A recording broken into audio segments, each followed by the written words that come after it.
You know what's funny to me? People have been complaining about this show the entire season, saying that this show is trash and I'm only watching this show until Matt Murdock Daredevil shows up. This show is only interesting because I know Daredevil is coming. And then you finally get Daredevil in these last two episodes and people are still complaining, which in many ways just goes to show it's not really about Daredevil. You just want to complain about the show, which is fine. You don't have to like everything and not everything is for you, which is a newsflash to some people. But why are you still watching?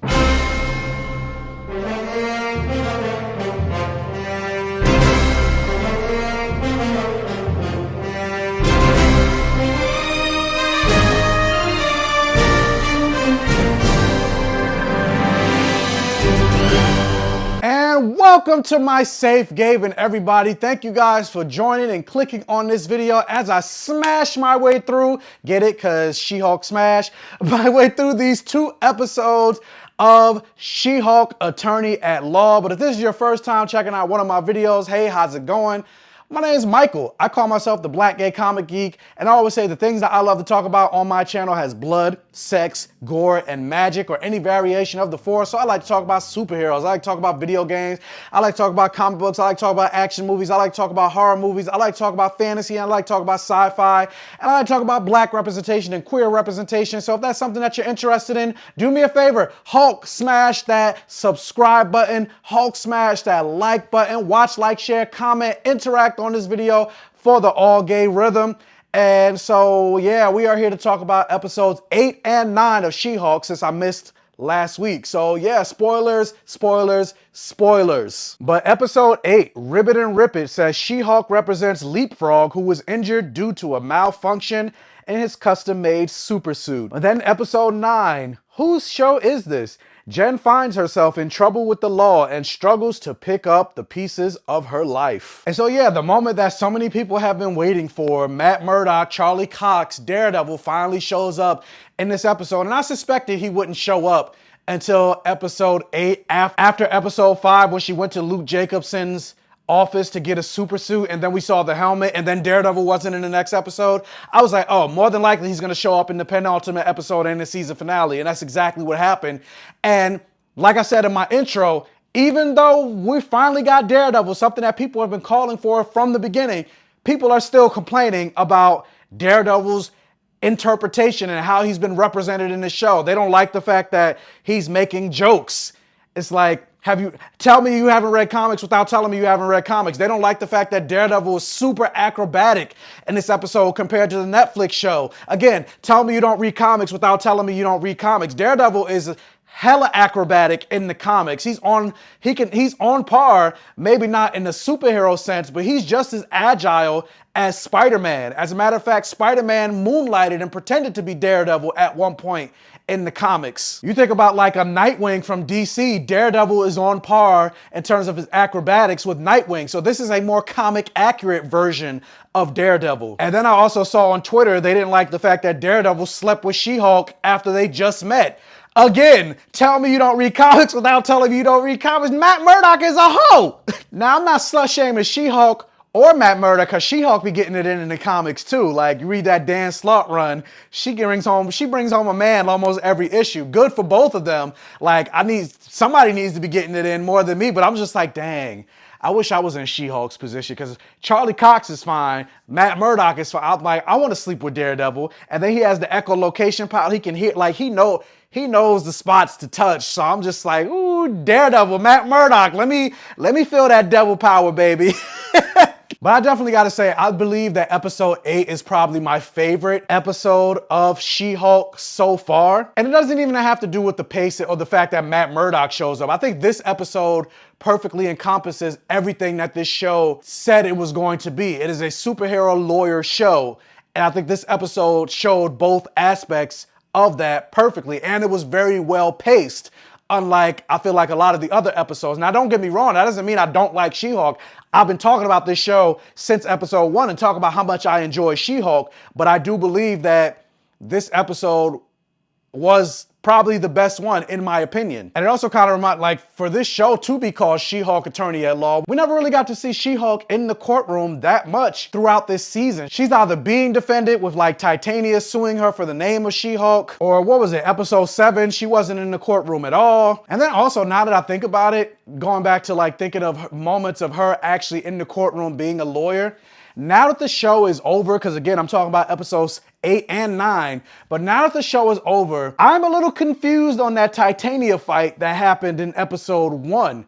Who sent Titania? Why was Titania even there in the first place to get into a kerfuffle with She-Hulk in the courtroom? Was she hired by the Hulk King? They never really dove into that. And I don't think Titania would be a person that would work for the Hulk King. She would probably find him just as abhorrent as Jennifer does. But I do gotta say, as much as I like the actor and the character creation of the Luke Jacobson, he needs to be fired because he's supposed to be like the best superhero tailor in town, or one of the best fashion designers in town. Like, he made She-Hulk's outfit for the gala. He made her outfit for the wedding dress. And I'm like, this is all you could come up with? Like, you look at She-Hulk's outfits in the comics, and I'll put them here in front of me as I'm talking, but like, her outfits in the comics are on point, and they could clearly take from the comics and recreate those in real life. Like, this is a company that has a multi-million-dollar budget in Disney and Marvel.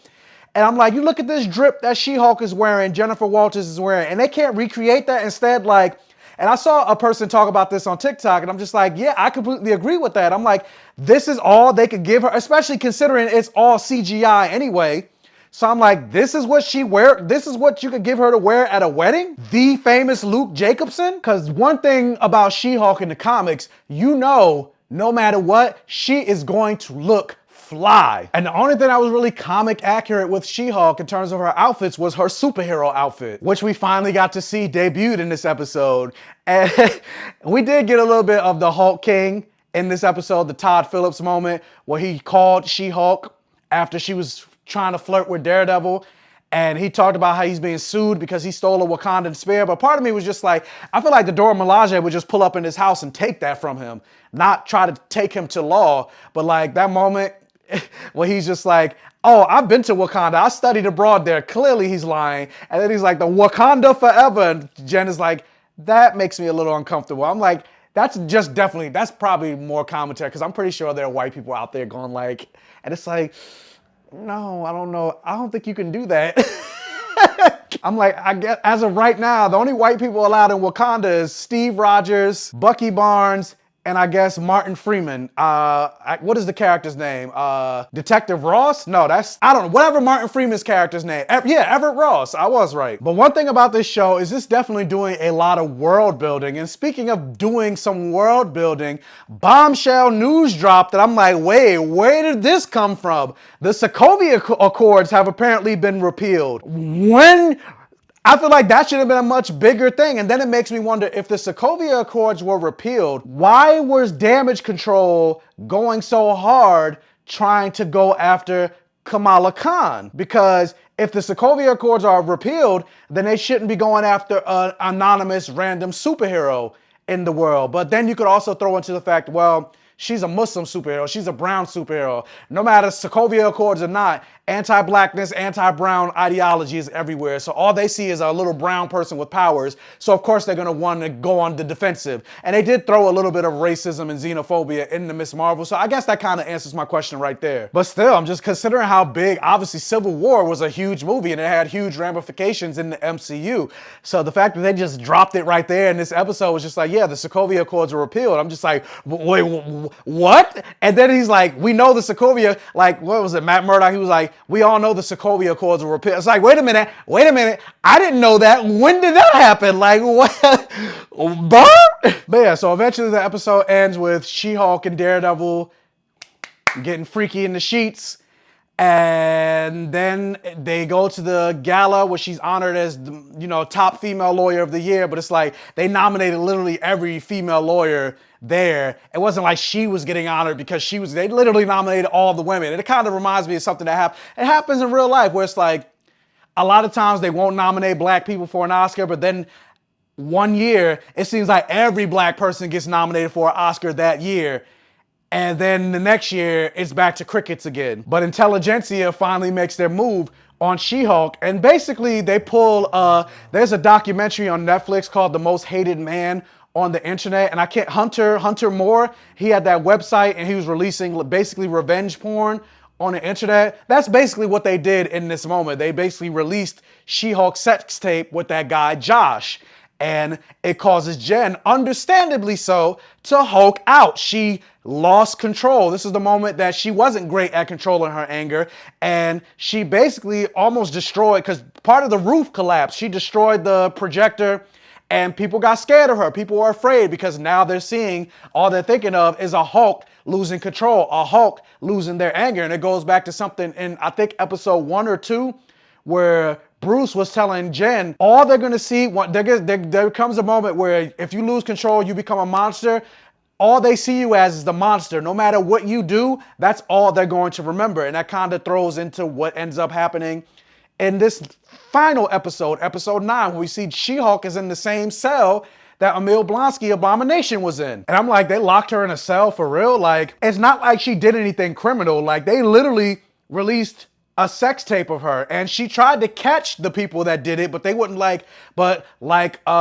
can't think of the lawyer played by Renee Goldsberry, Angelica from Hamilton. She was just like, nobody cares about that. All they see is a Hulk losing control. And we already know what happens when a Hulk loses control. Just look at Age of Ultron and what happened, what Bruce Banner did in Africa. It doesn't matter that Wanda Scarlet Witch manipulated him.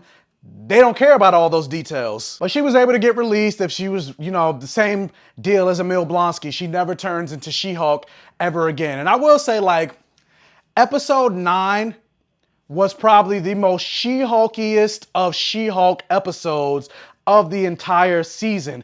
And I will say, it was a good episode, but a bad season finale. But I still really enjoyed this episode. Now, my biggest problem with this episode is because it was so balls to the wall with regards to her fourth wall breaking, which I loved all of that. But think about some of the things that I've been saying every single episode where I'm just like, my biggest criticism is that she doesn't break the fourth wall enough. And there are times in previous episodes where the only fourth wall break that she might do is like a glance. And then that's it. There are times where sometimes I'll forget that she can even break the fourth wall because she doesn't do it.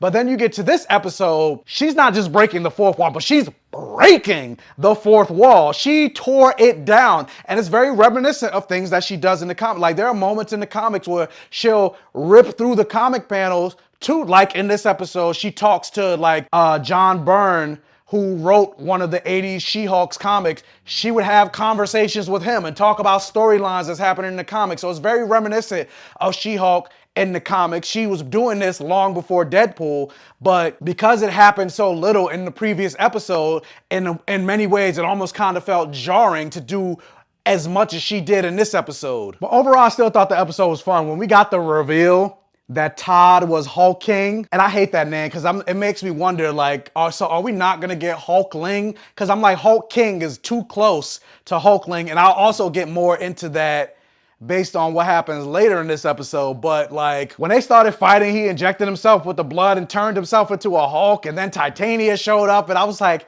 is this really what we're doing in the last episode? I was like, come on, this is stupid. And so then when she stopped it and was like, wait, is this what we're doing?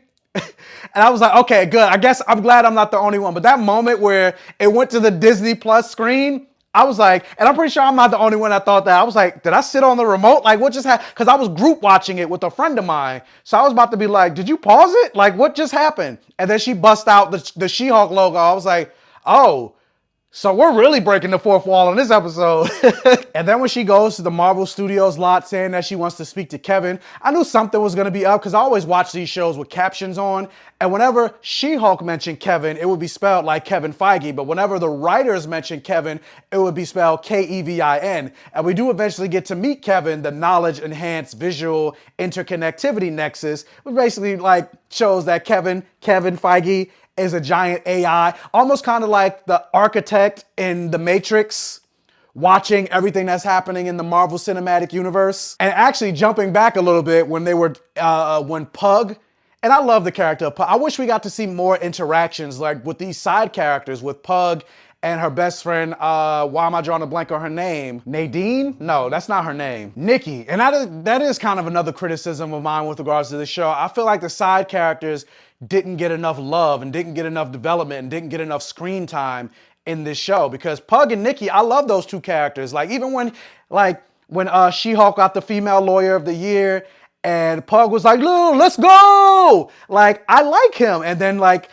the fact that he couldn't pretend to be a misogynist when she was like, yeah, say the word females and talk about how, you know, what did she say? All the lines that she was giving, you could see how uncomfortable he was. Like, I like Pug, and I wish we got to see more of him. But this just goes to show how self-aware Marvel is, even long before because obviously this show was shot before it came out. And I'm like, a lot of the criticism, a lot of the things that people were saying, criticizing She-Hulk, the person in this world, I'm like, I've literally heard these same exact criticisms on Twitter and from people that I know.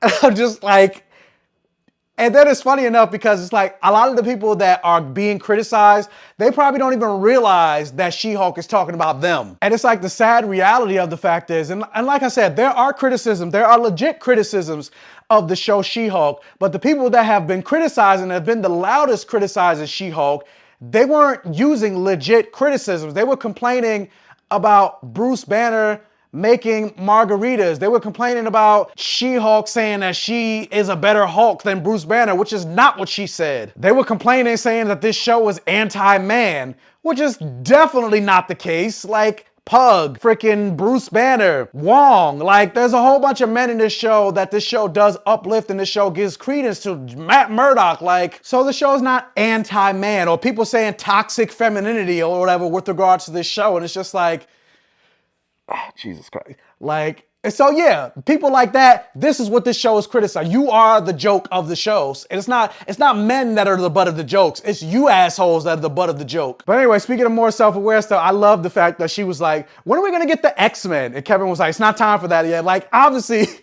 the writers know, and She-Hulk knows what we want. And especially considering a lot of the mutant drop. This is another mutant reference in this. They've been dropping mutant references throughout this entire season with the Mr. Immortal character, who is a mutant in the comics. The guy with the sword that was like a matador or whatever in the episode that she went to Emil Blonsky's estate. He's a mutant. The reference to Wolverine with the guy in the bar, the guy that gets in a bar fight with claws. The fact that, you know, Pug is a shoe collector, and we saw in the background of the credits, he had shoes from like The Thing, Deadpool, Wolverine, Cyclops, like, there's so many X-Men mutant references throughout this entire show that, of course, they would say, when are we getting the X-Men in this episode? But yeah, I thought the episode was fun. I thought it was a great, like I said, I thought it was a good episode. I thought it wasn't necessarily a good season finale, considering how jarring it was.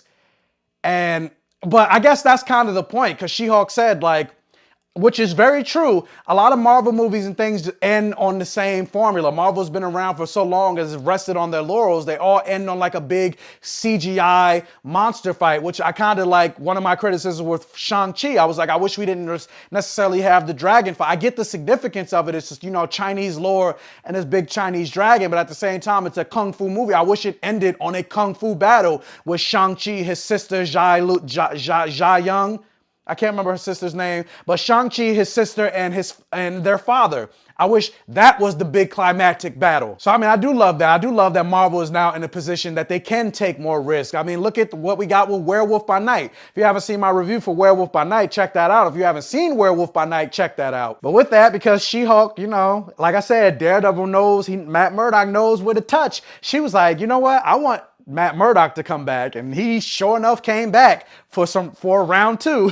But then, to no surprise to anyone, everybody predicted this would happen when Bruce Banner went off to space. He's back with a son, with a kid, and it makes me wonder, who is the mother of this kid? Because in the comics, it was the Queen of Skaar, but in the MCU, the person that ruled Skaar is the son. The person that ruled Sakaar is the grandfather. I'm drawing a blank on names today, but Jurassic Park. He talks like this all the time. Why am I drawing a blank on his name? Jeff Goldblum. I just realized I said the grandfather, but it's the grandmaster. But anyway, we got Scar in this world. And I'm like, it makes me wonder, what are they gonna do with the character of Scar going forward? And I did see somebody say on Twitter that because the character of Hulkling his name is so tied to the Hulk, but he has nothing to do with the Hulk. Hulkling is half Kree, half Skrull, that they're just gonna swap and entwine those two characters. So Scar is going to take the place of Hulkling, and he's going to be the boyfriend and the person that is on the Young Avengers. And part of me is like, I kind of hope not. Because, you know, Hulkling is his own character, but, you know, it's the MCU, so whatever. And plus the shapeshift, I do like the fact that Hulkling can shapeshift, the whole shapeshifting angle, which I guess they can still do, but we'll see, we'll see. Is that Hulkling? Hulkling, I use in quotes?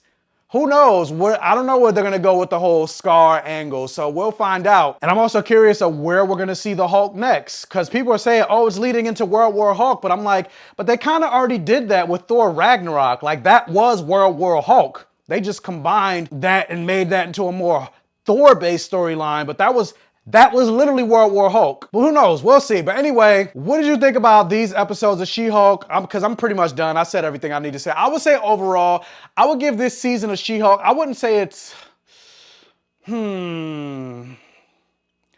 don't know if I would put it in my top 5 of Marvel shows. Maybe it'll be like number 6-ish.